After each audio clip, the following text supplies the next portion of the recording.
சட்டசபையில் பேசும்போது பார்ட்டி ஃபண்டுன்னு தான் சொன்னேன். நான் முதல்ல மின்சாரத்துறை, அடுத்தது பொதுப்பணித்துறை. ரோட்டில் அடித்தான், பாலத்தில் அடித்தான், கரண்டில் அடித்தான், பஸ்ஸில் அடித்தான், இருக்கிறதுலலாம் அடித்தான். கடைசியில் மக்களுக்கு கொடுக்குற சாப்பாடுலையும் அடித்தான். 2 கோடி அட்டைதாரர் இந்த தோரம்பருப்பு வாங்கி பயன்படுறாங்க. அதிமுக ஆட்சியில் என்ன பண்ணுவாங்கன்னா கிலோவுக்கு ஒரு 6 ரூபாய் 7 ரூபாய். இப்போ திமுக பீரியட் என்ன பண்ணாங்க, இவங்க கிலோவுக்கு 7 ரூபா வாங்கினாங்க. இவங்க மக்கள் சாப்பிட்ற பருப்பு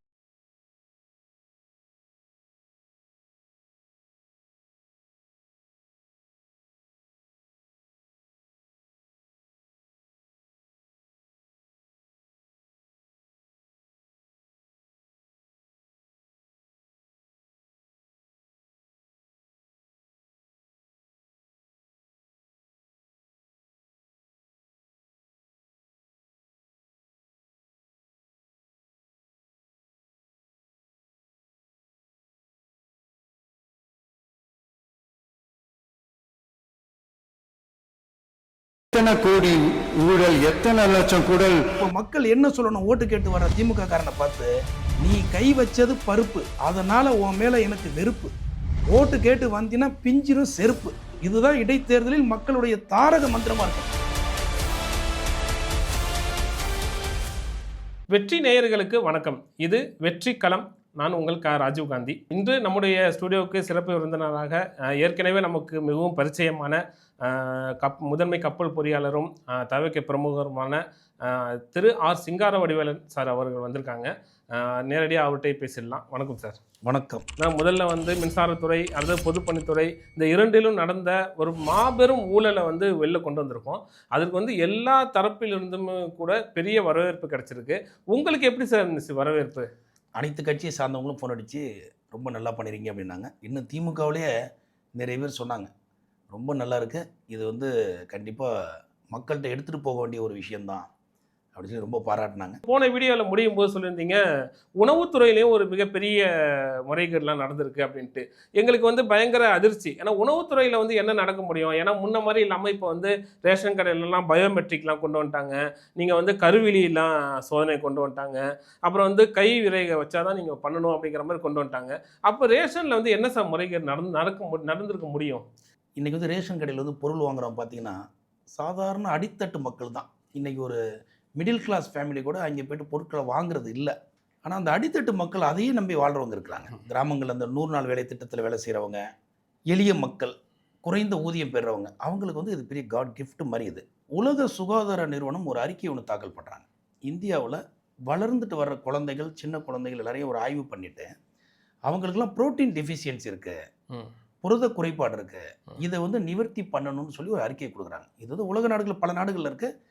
அதை நம்ம சென்ட்ரல் கவர்மெண்ட் என்ன ஒரு ஸ்டெப் எடுக்கிறாங்கன்னா, நம்ம ரேஷன் கடையில் தூர்தால், அதாவது தூரம் பருப்பு, இது நம்ம கொடுக்கலாம். ஏன்னா அதில் புரோட்டீன் ரிச், அதில் புரோட்டீன் அதிகமாக இருக்குது, அது எல்லாருக்கும் நல்ல சத்தை கொடுக்கும். அது கூட வாங்க முடியாமல் இருப்பாங்க, அவங்களுக்கு இது உபயோகமாக இருக்கட்டும்னு சொல்லி ஒரு ஸ்கீம் அனௌன்ஸ் பண்ணாங்க.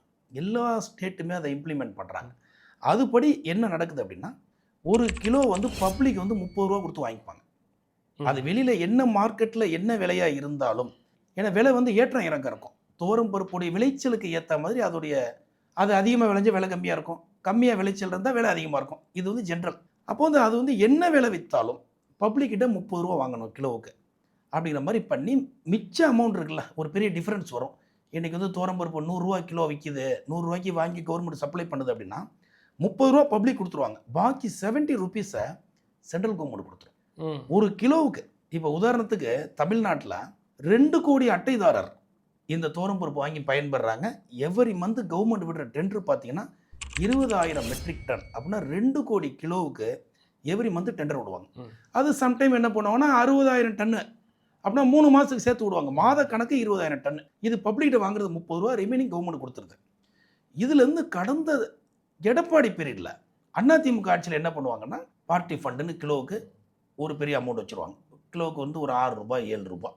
இப்போ திமுக பீரியட் என்ன பண்ணாங்க, இவங்க கிலோவுக்கு 7 ரூபா வாங்கினாங்க, இவங்க கிலோவுக்கு 10 ரூபாய். இப்போ உதாரணத்துக்கு துவரம் பருப்பு மார்க்கெட்டில் ஒரு 100 ரூபான்னு வச்சுக்கங்க, இவங்க 110 ரூபா விலை கொடுப்பாங்க. 10 ரூபாய் நீங்கள் மினிஸ்டர்கிட்ட கொடுத்துடணும் பார்ட்டி ஃபண்டு. அப்போ 2 கோடி கிலோ அப்படின்னா மாதம் ஒரு 20 கோடி ரூபாய் இதில் மட்டுமே, துவரம் பருப்பில் மட்டுமே. இதே மாதிரி பாமாயிலில் ஒரு அடி, சுகரில் ஒரு அடி, ரைஸ், அவங்க என்னென்ன ரேஷன் பொருளை சப்ளையோ இதில் எல்லாத்துலேயும் அவங்க 40 ஃபண்ட் வாங்கிட்டு இருந்தாங்க. அப்போ இவங்களே என்ன சொல்லுவாங்கன்னா, அவங்களால வந்து ஒரு பெரிய டிஃப்ரென்ஸ் பண்ணி கொடுக்க முடியாது, ஏன்னா அது சிஏஜி ஆடிட்டில் மாட்டிக்கும். அப்போ என்ன பண்ணாங்க டிஎம்கே கவர்மெண்ட்னா, உங்களை யார் தரமான பருப்பை கொடுக்க சொல்கிறது? பருப்பில் 2-3 வகைகள் இருக்குது. நம்பர் 1 குவாலிட்டி, நம்பர் 2 குவாலிட்டி மாதிரி இருக்குது.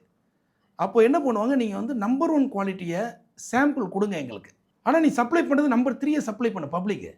அவன் ஒன்று என்ன கேள்வியை கேட்க போகிறான்?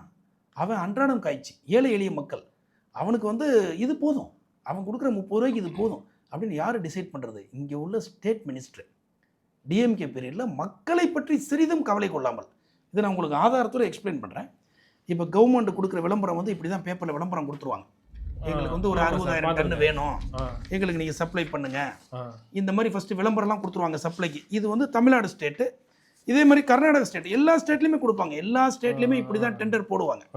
ஃபஸ்ட்டு சாம்பிள் வாங்குவாங்க. அந்த சாம்பிளில் டெண்டர் டாக்குமெண்ட்லேயே போட்டிருப்பாங்க சாம்பிள் வந்து எப்படி இருக்கணும், அந்த பருப்பில் ஈரப்பதம் எவ்வளோ இருக்கணும், அது என்ன கண்டிஷனில் இருக்கணும் அவங்க சொல்லியிருப்பாங்க. தனியார் பருப்பு வகைகள் இந்த மாதிரி சாம்பிள், இது வந்து நம்பர் 1 குவாலிட்டி, இதோடைய விலை கொஞ்சம் கூட இருக்கும். இந்த சாம்பிளை தான் வாங்கி பேக்கெட்டில் போட்டு கொடுத்துருவாங்க. இதுதான் நாங்கள் மக்களுக்கு கொடுக்க போகிறோம் அப்படின்னு சொல்லி கொடுத்துருவாங்க. இதுக்குள்ளே விலையை ஃபிக்ஸ் பண்ணிடுவாங்க. இதில் மந்திரிக்கு 10 ரூபா போகிற மாதிரி பண்ணிப்பாங்க. ஆனால் பப்ளிக்கு அவங்க கொடுக்குறது பார்த்தீங்கன்னா தரம் குறைந்த 3ஆம் தர பருப்பு. இதெல்லாம் வந்து இதில் வந்து ஒன்றும் இருக்காது, புரோட்டீன் ரிச் இருக்காது, ஒன்றும் இருக்காது. ஒரு நீங்களாம் தஞ்சை மாவட்டத்தை சேர்ந்தவர், நெல் பார்த்துருப்பீங்க. நெல் வந்து நம்ம விவசாயி கொண்டு வந்து கடைசி எல்லாத்தையும் தூத்தும் போது கருக்கான்னு சொல்லுவோம். அதை சில பேர் வாங்கிட்டு போய் அதில் ஏதாவது நெல் தெரியுமா உடைப்பான்ல, அந்த மாதிரி உள்ள ஒரு குவாலிட்டியை வாங்கி உடைச்சா ரேஷன் கடைக்கு வர்ற பருப்பு அப்படி தான் இருக்கும். தரம் குறைந்து இப்படி இருக்கும். இந்த பருப்பு தான் ஏழை எளிய மக்களுக்கு கொடுப்பாங்க. எந்த ரேட்டில்? அந்த நம்பர் 1 குவாலிட்டி ரேட்டில். அந்த பருப்புக்குள்ள விலையை கோட் பண்ணிட்டு இந்த பருப்பை கொடுப்பாங்க. அதில் வர லாப டிஃபரன்ஸில் அவங்களுக்கு ஒரு லாபத்தை வச்சுக்கிட்டு மந்திரிக்கு கொண்டு போய் 10 ரூபா பார்ட்டி ஃபண்டு கொடுத்துருவோம். சரி, இது தரத்தை வந்து செக் பண்ணுறதுக்கெலாம் அலுவலர் இருக்க மாட்டாங்களா? இதுக்கெல்லாம் அலுவலர்கள் இருக்காங்க. எந்த அலுவலர் இண்டிவிஜுவலாக வேலை செய்கிறாங்க? எல்லா அலுவலரும் அமைச்சரின் அடிமைகளாக இருந்தாங்க போன பீரியடில். அமைச்சர்கள் சொல்கிறது தான் இவ்வளோ ஃபண்டு வந்துடணும்னா, அந்த டெண்டர் எடுக்கிறவங்க ஃபஸ்ட்டு டெண்டர் போடும்போது 4 பெரிய கம்பெனி போடுவாங்க. அந்த டெண்டர் எப்படி ஓகே பண்ணுவாங்கன்னா, 20,000 டன்னு வந்து ஒரே ஆளால் சப்ளை பண்ண முடியாது. ஏன்னா எங்கேயாவது சப்ளை பண்ணதில் பிரச்சனை வந்தால் மக்களுக்கு போராட்டம் வந்துடும்ட்டு எதிர்கட்சிகள் கேள்வி கேட்பாங்கன்ட்டு யார் L1 குறைந்த விலைக்கு கோட் பண்ணுறாங்களோ அந்த விலையை ஃபிக்ஸ் பண்ணிக்கிட்டு 4 பேருக்குமே ஈக்குவலாக பிரித்து கொடுத்துருவாங்க. ஆளுக்கு 5,000 டன் பண்ணிடுங்க, இந்த தான் விலைன்ட்டு. அது எல்லாமே சிண்டிகேட் தான். அப்போ அவங்க ஒரு சப்கான்ட்ராக்ட் மாதிரி கொடுத்து பண்ணிப்பாங்க. எல்லாருமே அவங்கவுங்க மார்ஜினை வச்சுக்குவாங்க. அப்போ எப்படி பண்ண முடியும் அப்படின்னா, இவங்களுக்கு 10 ரூபா போகணும், ஆஃபீஸருக்கு போகணும், அப்புறம் சப்ளை பண்ணுறவருக்கு போகணும், அவருக்கு கீழே சப்கான்ட்ராக்டுக்கு போகணும், கொண்டு போய் குடோனில் இறக்கும்போது அங்கே சாம்பிள் பார்க்குறவங்களுக்கு கொடுக்கணும். அப்படின்னா நம்பர் 1 தரமான பருப்பை சப்ளை பண்ணுறேன்னு சொல்லிட்டு தரம் குறைந்த பருப்பை பண்ணிடுவாங்க. இதுவரையும் திமுக கவர்மெண்ட்டில் அப்படி போயிட்டு இருந்தது.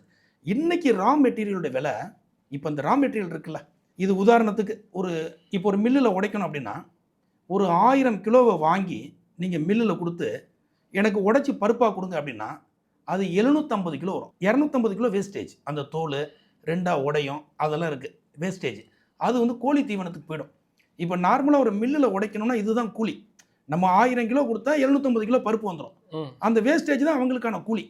இப்படி தான் எல்லா மில்லுமே இன்னைக்கு வந்து ஒர்க் அவுட் பண்ணுறாங்க, அந்த வேஸ்டேஜ்லாம் கால்குலேட் பண்ணி. அப்போ என்ன பண்ணுறாங்க, அவங்க வந்து பார்ட்டி ஃபண்டு கொடுக்கணுமேங்கிறதுக்காக, அவங்களுடைய லாபத்திலேருந்து அவங்க கட் பண்ணி கொடுக்கக்கூடாதுங்கிறதுக்காக தரம் குறைந்த பருப்பை வாங்கிட்டு போய் மக்கள் தலையில் கட்டுறாங்க. இதே திமுக பீரியடில் அந்த ரா மெட்டீரியல் 62 ரூபாய் விற்கும்போது இவங்க தோரம்பருப்பு கொள்முதல் பண்ண விலை 100 ரூபாய்க்கு அதிகம். சம்டைம் 100 ரூபாயா இருக்கும், 107 இருக்கும், 110 இருக்கும். ஆனால் 100 ரூபாய்க்கு குறைச்சலாம் இருக்காது, 100 ரூபாய் குறைச்சிருக்காது. ஆனால் இந்த தாவேக அரசாங்கம் பதவியேற்ற பிறகு இன்னைக்கு விலை 62 ரூபா. இப்போ கரண்டில் போயிட்டு இருக்க டெண்டருக்கு பருப்பு கவர்மெண்ட் கொள்முதல் பண்ணுறது 77 ரூபா 89 காசு. 23 ரூபாய் கம்மியான விலைக்கு இன்றைக்கு இந்த தாவேக அரசாங்கம் கொள்முதல் பண்ணி ஒரு மாதத்துக்கு 46 கோடி ரூபாயை கவர்மெண்ட்டுக்கு சேமித்து கொடுத்துருக்குறாங்க. ஏன்னா அமைச்சர் தெளிவாக சொல்லிட்டார், எந்த பார்ட்டி ஃபண்டும் எங்களுக்கு வேணும், எந்த லஞ்சமும் இருக்கக்கூடாது. டெண்டர் எடுத்தவங்க சொல்கிறார், அதிகாரிகள் யார் லஞ்சம் கேட்டால் எங்கள்கிட்ட சொல்கிறார், லஞ்சம் 1 ரூபாய் யாருக்கும் போகக்கூடாது, உன் லாபத்தை வச்சுக்க, பருப்பை வாங்கு, அதை டிரான்ஸ்போர்ட் பண்ணு, அதுக்கு என்ன செலவு அதை மட்டும் கால்குலேட் பண்ணி உன்னுடைய மார்ஜினை ஃபிக்ஸ் பண்ணி நீ ரேட்டை கோட் பண்ணுன்னு சொல்லி ரிவர்ஸில் கால்குலேட் பண்ணி. ஏன்னா அவர் வந்து சாதாரண ஆள் கிடையாது, அவர் சிஎம்க்கு ஆடிட்டராக இருந்திருக்கிறார், அவருடைய அக்கௌண்ட்ஸை பார்த்துருக்கிறார், அவருக்கு தெரியாத கணக்கு வழக்குகள் கிடையாது. மிக தெளிவாக அடிச்சு இதுதான் விலை, இதுக்கு மேலே எப்படி வரும்னதும் எல்லாரும் பயந்துக்கிட்டாங்க. அதே விலைக்கு கொடுத்துறோம். 77 ரூபா 89 பைசாவுக்கு இன்றைக்கு அரசாங்கத்துக்கு துவரம் பருப்பு கிடைக்குது. வெளி மார்க்கெட்டில் ரா மெட்டீரியல் 62 ரூபா விற்கும்போது, திமுக ஆட்சியில் 62 ரூபா விற்கும்போது 100 ரூபாய்க்கு சப்ளை பண்ணப்பட்டது. அப்படின்னா 23 ரூபா பார்ட்டி ஃபண்டு லஞ்சமாக போயிருக்குது. அது இன்றைக்கு கட்டுப்படுத்தப்பட்டிருக்குது. ஒரு மாதத்துக்கு 46 கோடி ரூபா துவரம் பருப்பில் மட்டும் மிச்சம். அப்போ பாமாயில் எவ்வளோ மிச்சம், சர்க்கரையில் எவ்வளோ மிச்சம், எல்லாத்தையும் கணக்கு பண்ணுங்க. இன்றைக்கு மிகப்பெரிய தொகையை இந்த தாவேக அரசாங்கம் மிச்சப்படுத்தி கொண்டிருக்கிறது. அதே நேரத்தில் மக்களுக்கு தரமான பருப்பு கிடைக்கணும் அப்படின்னும் அமைச்சர் தெளிவாக சொல்லியிருக்கிறார். இப்போ நாங்கள் போய் அன்றைக்கெலாம் ஒரு இதுக்கு நாங்கள் வந்து கொடுத்து ரெப்ரசன்டேஷன் அனுப்பிச்சிருக்கிறோம். விரைவில் சந்திக்க இருக்கிறோம். இந்த பருப்புடைய தரத்தையெல்லாம் சொல்லுவோம். நிச்சயமாக நல்ல பருப்பு மக்களுக்கு சென்றடையது இந்த அரசாங்கம் உறுதிப்படுத்தும் நம்புகிறோம். கடந்த நான் சொன்ன எடப்பாடி அரசாங்கத்தில் சென்னையில் வந்து பருப்பு அடிச்சிருவாங்க, உடைச்சிருவாங்க. கடலூருக்கு போனால் ஸ்ட்ரெயிட்டாக ஒரு லாரியில் கடலூர் குடோனுக்கு அனுப்பிடுவாங்க. திமுகவில் என்ன பண்ணாங்கன்னா அதில் இன்னொரு குடோன் அடித்தாங்க. டிரான்ஸ்போர்ட் கான்ட்ராக்டில் காசு அடிக்கணும்னு அந்த கான்ட்ராக்டை ஒரு கட்சியில் வேண்டப்பட்டவருக்கு கொடுத்துட்டு நாளே இடத்துக்கு தான் நீங்கள் பருப்பு அனுப்பணும். சென்னையில் பெரிய குடோன், அதாவது மண்டல அலுவலகங்கள் சென்னை, திருச்சி, மதுரை, சேலம். இப்போ நீங்கள் சென்னையில் பருப்பை உடைச்சி நீங்கள் கடலூருக்கு அனுப்பணும்னா நீங்கள் டைரெக்டாக கடலூருக்கு அனுப்பக்கூடாது. சென்னையிலேருந்து பருப்பு திருச்சிக்கு போகணும். திருச்சியில் வந்து இதுக்கு ஒரு டிரான்ஸ்போர்ட்டு, திருச்சியில் வந்து இறக்குவாங்க, ஏற்று கூலி இறக்கு கூலி, அவங்க இறக்கி அங்கே குடோனில் வைப்பாங்க. திரும்ப வேறு வண்டியை பிடிச்சி அவங்க அங்கேருந்து கடலூருக்கு அனுப்புவாங்க. இப்போ எல்லா மாவட்டத்திலுமே வேர் ஹவுஸுங்கிறது இருக்குமே. எல்லா மாவட்டத்துக்கும் இருக்குது. ஏற்கனவே எடப்பாடியாவது அந்தந்த மாவட்டத்துக்கு அனுப்புனார். ஆனால் திமுக அரசாங்கம் நீ அப்படி அனுப்புகிற, அப்படி அனுப்பக்கூடாது அப்படின்னு சொல்லி ஒரு டிரான்ஸ்போர்ட் கான்ட்ராக்டையும் உருவாக்கி அதுலேயும் மந்திரி அவருடைய பினாமிகளை நியமித்து அதிலே கொள்ளையடித்தார்கள். இதெல்லாம் நடந்தது அப்பட்டமாக. இதையெல்லாம் இந்த அரசாங்கம் ஆய்வு செய்யும். சம்பந்தப்பட்ட ஊழல் செய்த அமைச்சரை நிச்சயமாக தண்டிக்கும் என்று நாங்கள் நம்புகிறோம். சரி, மாதம் 20 கோடி பருப்பில் மட்டும்னா 60 மாதத்துக்கும் கிட்டத்தட்ட 1200 கோடி வருது பருப்பில் மட்டுமே. பல்லாயிரக்கணக்கான கோடி கொள்ளையடிக்கப்பட்டது. நான் தான் சொல்கிறேன், மக்களை பற்றி அவர்கள் கவலைப்படவில்லை சார். இது எவ்வளோ பெரிய ஸ்கீம் இது சென்ட்ரல் கவர்மெண்ட் வந்து இந்த ஒரு ஸ்கீமுக்கு மட்டும் பட்ஜெட்டே ஃபிக்ஸ் பண்ணல. ஏன்னா பருப்புல இறங்கும் என்ன டிஃப்ரென்ஸ் வாங்கிக்கோங்க. சென்ட்ரல் கவர்மெண்ட் கொண்டு வந்து 2 விஷயத்துக்காக. இப்போ மகாராஷ்டிரா நிறைய தோரம் பருப்பு விளையுது அப்படின்னா உள்ளூர் விவசாயிகள்கிட்ட கொள்முதல் பண்ணும்போது அவங்களுக்கு ஒரு நல்ல விலை கிடைக்கும். அது மக்களுக்கும் பருப்பாக போகும்னு உயர்ந்த எண்ணத்தில் கொண்டு வந்தாங்க.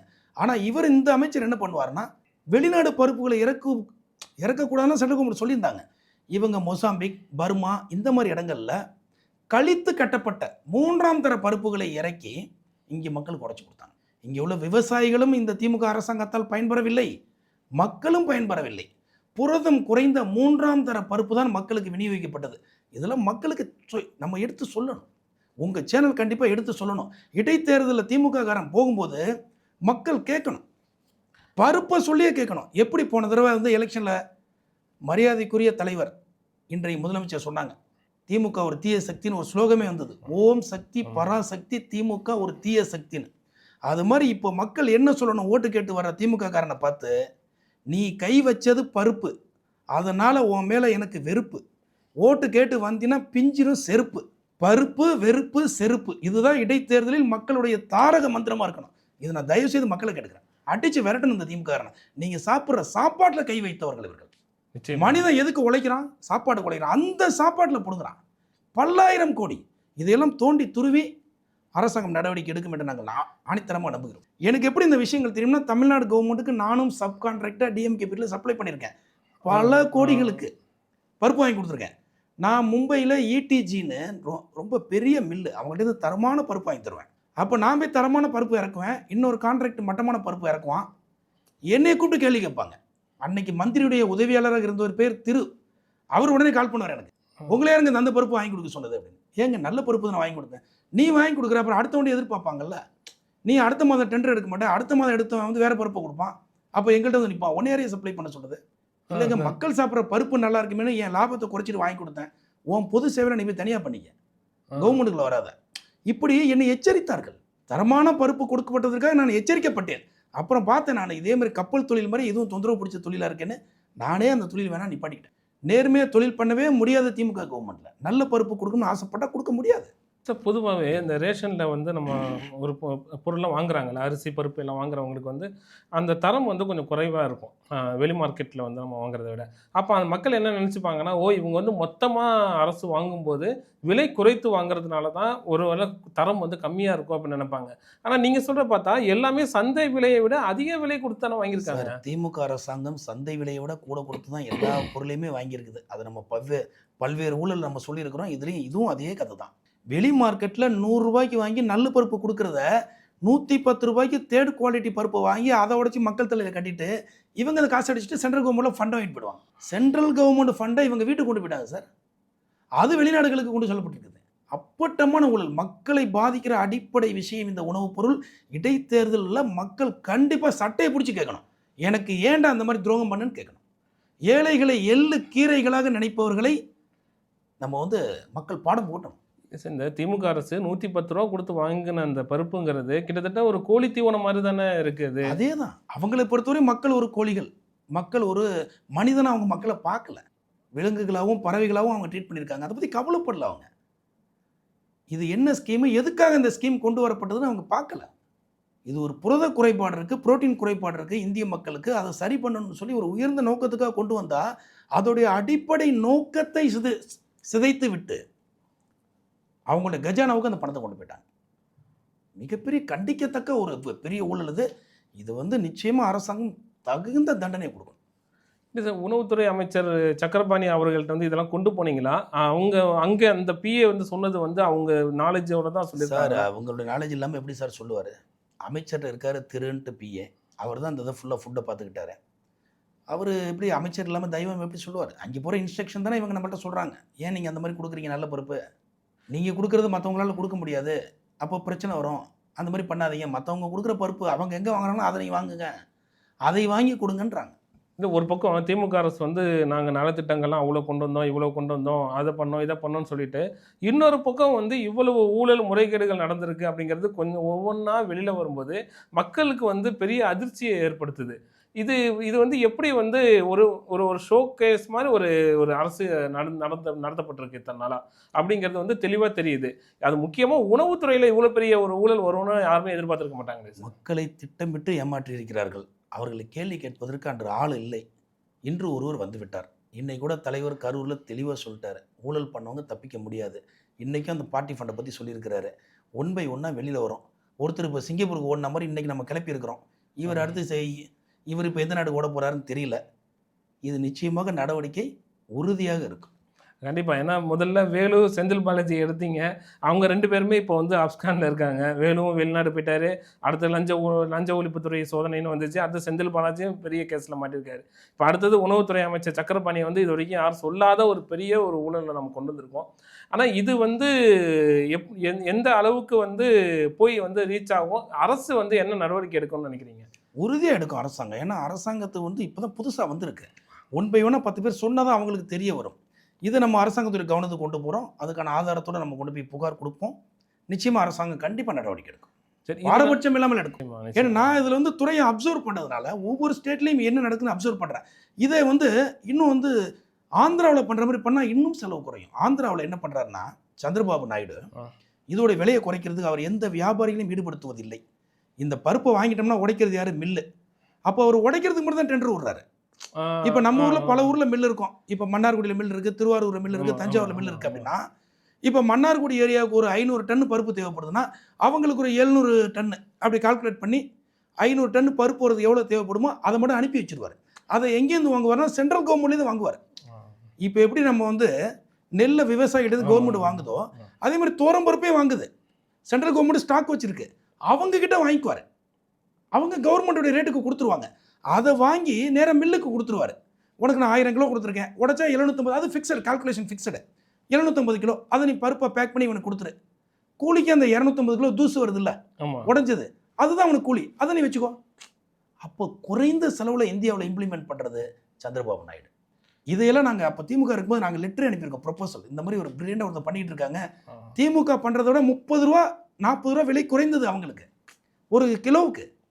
அப்படி பண்ணுங்கள்லாம் சொன்னோம். அந்த அரசாங்கம் அதை செய்யலை. இந்த அரசாங்கத்தை நாங்கள் கோரிக்கை வைப்போம், நிச்சயமாக செய்வாங்க. அது இன்னமும் 10 ரூபா குறையும். இப்பயும் 46 கோடியை மிச்சம் பண்ணியிருக்காங்க ஒரு மாசத்துக்கு துவரம் பருப்புல மட்டும். அது மாதிரி பாமாயில் இருக்கு, அதே மாதிரி சுகர் இருக்கு, அதே மாதிரி ரைஸ் இருக்கு, அதே மாதிரி நிறைய பொருட்கள் எல்லாத்துலேயும் குறைக்கலாம். இந்த அரசாங்கம் அதை சிறப்பாக செய்யும். திமுக அரசாங்கம் ஒவ்வொன்றிலையும் அடிச்சது. ரோட்டில் அடித்தான், பாலத்தில் அடித்தான், கரண்டில் அடித்தான், பஸ்ஸில் அடித்தான், இருக்கிறதுலலாம் அடித்தான், கடைசியில் மக்களுக்கு கொடுக்குற சாப்பாடுலையும் அடித்தான். அவனை பற்றி அவன் கவலைப்படவில்லை, அவனுடைய உயிரை அவன் உயிராக நினைக்கவில்லை. இதுதான் உண்மை. நீங்கள் சொல்கிற பார்த்தா தமிழ்நாட்டு மக்களை முக்கியமாக இந்த ரேஷன் பருப்பு சாப்பிட்றவங்கள வந்து செக் பண்ணணும்னு நினைக்கிறேன். ஹெல்த் செக்அப் எடுத்தோம்னா அந்த 5 ஆண்டுகளில் வந்து அவங்களுக்கு புரதச்சத்து ஏதாவது ஏறி இருக்கா, என்ன வந்து இதனால வந்து இம்பாக்ட் கிடைச்சிருக்குங்கிறத நம்ம எடுத்தால் தான் நிச்சயமா இதை அரசாங்கம் எடுத்துக்கொண்டு சீரியஸாக எடுத்துக்கிட்டு அவங்கள செக் பண்ணி, ஏழை எளிய மக்களை செக் பண்ணி, அவங்களுடைய புரதம் எப்படி இருக்க உடம்புலன்னு செக் பண்ணி அதை கடுமையாக நடவடிக்கை எடுக்கணும். அதை நான் வந்து விரும்பி கேட்டுக்கிறேன். ஆனால் திமுக வந்து விஞ்ஞான முறையில் தான் ஊழல் பண்ணுவாங்க அப்படி தான் சொல்லுவாங்க. பாலம் கட்டுறதுல ஊழல் பண்ணுவாங்க, பொதுப்பணித்துறையில் ஊழல் பண்ணுவாங்கன்ட்டு. ஆனால் இது மாதிரி சாப்பாட்டு விஷயத்தில் கூட அவங்க வந்து பண்ணியிருக்காங்கங்கிறது வந்து மிகப்பெரிய அதிர்ச்சியை கொடுக்குது. இது என்னன்னா, இது ஏழை எளிய மக்கள், அவங்க வந்து வாயில்லா பூச்சிகள், அவங்க வந்து ஊமைகள் மாதிரி, அவங்களுக்கு தெரியாது, விவரம் தெரியாது, கொடுக்கறத வாங்கிட்டு போவான். அதுதான் அவங்களுக்கான ப்ளஸ்ஸாக போயிடுச்சு. அதை நம்முடைய வெற்றி சேனல் சுட்டி காட்டியிருக்கிறது என்று அரசாங்கம் நிச்சயமாக நடவடிக்கை எடுக்கும். இது மிகப்பெரிய ஸ்கேமு. இதெல்லாம் மக்கள்கிட்ட வந்து பேசப்படணும். இடைத்தேர்தலில் ஓட்டு கேட்டு வர திமுக காரனை ஒவ்வொரு மக்களும் ஏண்டா எங்கள் பருப்பில் நீ கை வச்ச, ஏண்டா எங்கள் சாப்பாட்டில் கை வச்சுன்னு கேட்டு கேட்டு அடித்து விரட்டணும் அப்படின்றத நான் ரொம்ப மக்கள்கிட்ட கெஞ்சி கேட்டுக்கிறேன். இது ஒரு ரோடு பாலம் கூட உங்களுக்கு ஸ்ட்ரெயிட்டாக பாதிப்பு கிடையாது. இது நீங்கள் சாப்பிட்ற பொருள், உங்கள் வீட்டுக்கு வர்ற பொருள், உங்கள் குழந்தைகள் சாப்பிட்ற பொருள். எனக்குலாம் துடிக்குதுங்க, அப்படியே ரத்தம் கொதிக்குதுங்க அந்த கவர்மெண்ட் பண்ணது பார்த்து. அப்படி என்னங்க காசு, எத்தனாயிரம் கோடிங்க அடிப்பீங்க, என்னங்க பண்ண போறீங்க அந்த பணத்தை? சரிங்க சார், ஒரு ஒரு ஒரு மிகப்பெரிய ஒரு ஊழலை வந்து வெளில கொண்டு வந்திருக்கோம். இதற்கான நடவடிக்கை எப்படி இருக்குன்னு பார்ப்போம். அடுத்தது இன்னொரு ஒரு நிகழ்ச்சியில் நம்ம வந்து சந்திக்கலாம். நன்றி, வணக்கம். நன்றி.